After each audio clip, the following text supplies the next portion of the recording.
Just அவர் in fact phone பண்ணிருக்காரு போடுறதுக்கு முன்னாடியே. அவர் வந்து இங்கிலீஷ்ல ஒரு புக் போட்டிருக்காரு. துக்காராம் அபங்ஸ் ஃபுல்லா எல்லாத்தையும் கேதர் பண்ணி ஃபுல் அபங்ஸ் காதா ஃபுல்லா அபங்ஸ்ல வந்து கிளீனா அந்த சான்ஸ்கிரிட்ல மேல. And in this we have translations from 301 to 600. This is the third book. Book Ganga Publications have published all the books.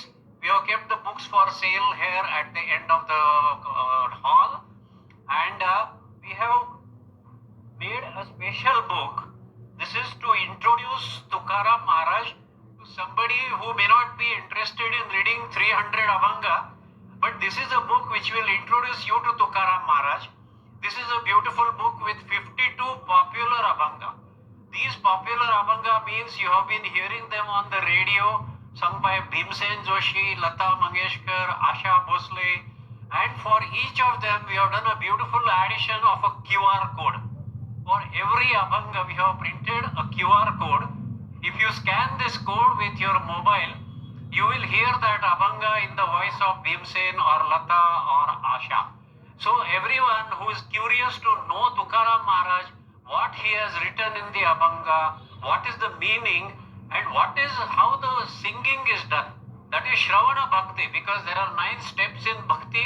Shravana Bhakti is one which will take you very close to God. So how is Shravana Bhakti practiced? If you want, you can listen to 52 songs in this, all devotional songs of Tukaram Maharaj. I have brought also for your information, this is the original Abhanga Gatha of Tukaram Maharaj. It has got 4,538 Abhanga. This book is published by the Devasthanam, where it is sold only for 130 rupees, because they subsidize it very heavily so that people can buy this. The only thing is, in this book the Abhangas are given. The translation or the meaning of the Abhanga in modern Marathi, it is not given.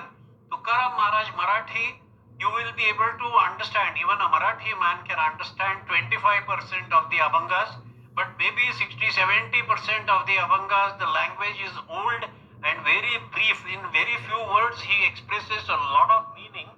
So as a result of that, you need to buy a book with Vivaran, with the meaning explained. Only then you will be able to understand and appreciate the greatness of Tukaram Maharaj's teaching. Now what I am going to do is I will read out my message speech on how and why is Gatha important.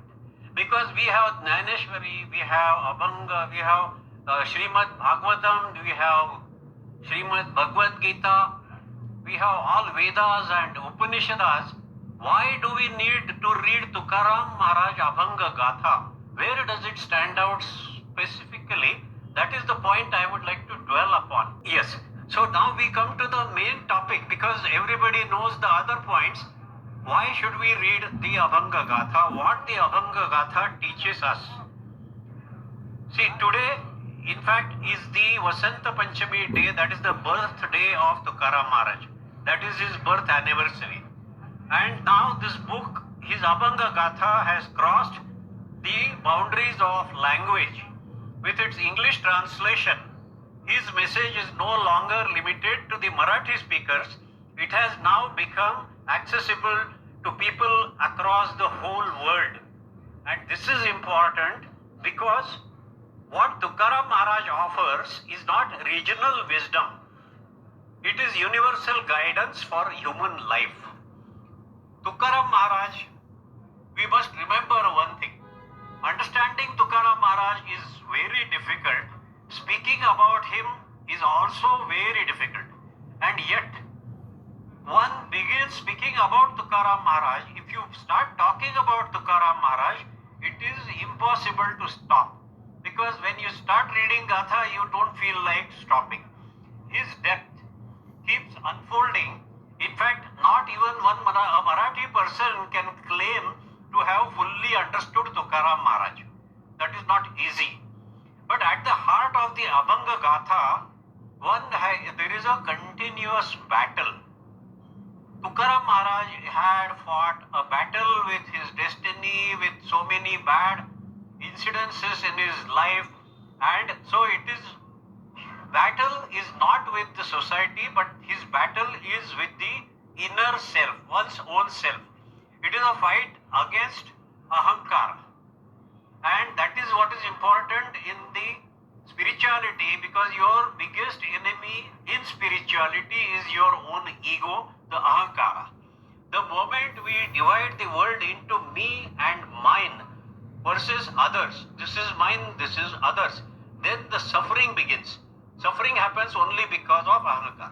So Tukaram Maharaj shows us that ego comes in many forms. There are ego of money. People have a lot of money, the ego of caste, ego of social position, or ego of knowledge. And there is a very subtle hidden ego, that is the ego of devotion itself. Some people who have reached a good level of devotion, they develop an ego that, oh, I am a great devotee of God. And even that ego finishes the man. Even bhakti can turn into pride, and the Gatha repeatedly asks us, how do we dissolve this ego of devotion? Now, that is why Abhanga Gatha is not a comforting literature. It is a ruthless introspection. If you read it sincerely, it develops a habit of continuous self-examination. Tukaram Maharaj tells us that ego is the root cause of all the sorrow, I and mine. That creates expectations, and when expectations are not fulfilled, they result in frustration, disappointment and sorrow. And that is what becomes the problem. That is the enemy of man. But here comes his most powerful teaching. How he tells us, he does not ask us to escape the sorrow. Now this is a very beautiful argument. What Tukaram Maharaj said, "We sarva dukhache dongar chadun var gelo," means he said he climbed the mountains of sorrow. People will run away, people will get sunk, but he said, I climbed the mountains of sorrow. So he says sorrow is a hammer that breaks the illusion of Maya. Tukaram Maharaj used the sorrow which came to his life to break the Maya, and that became a path for inner purification. So Maya can be used as a alchemy. You convert gold into lead into gold. So alchemy, Maya, you can convert that into realization. Sorrow can be used to get realization. So what it is for householders?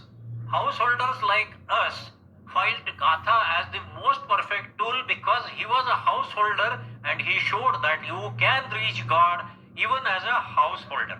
So Tukaram Maharaj gives balanced guidance. He does not ask us to abandon family. He asks us to abandon excess attachment. And that is important.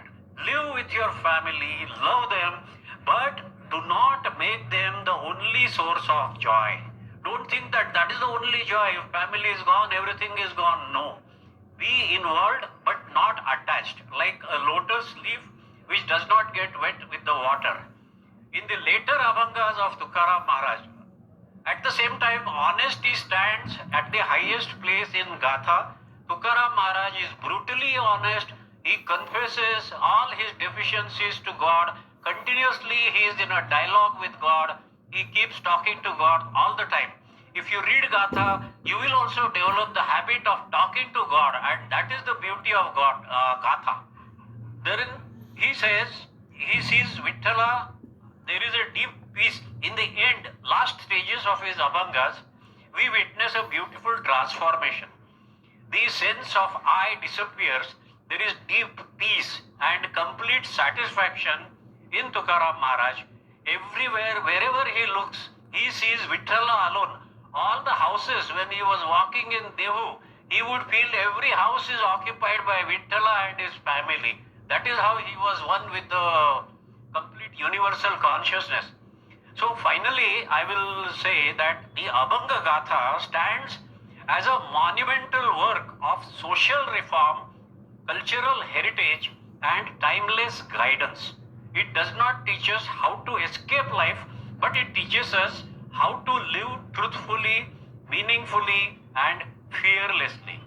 So that is the reason you all can think about reading Abhanga Gatha.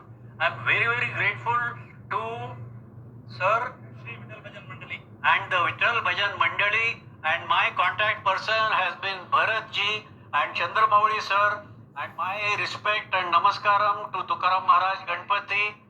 Namaskaram sir, and I am very grateful to you all.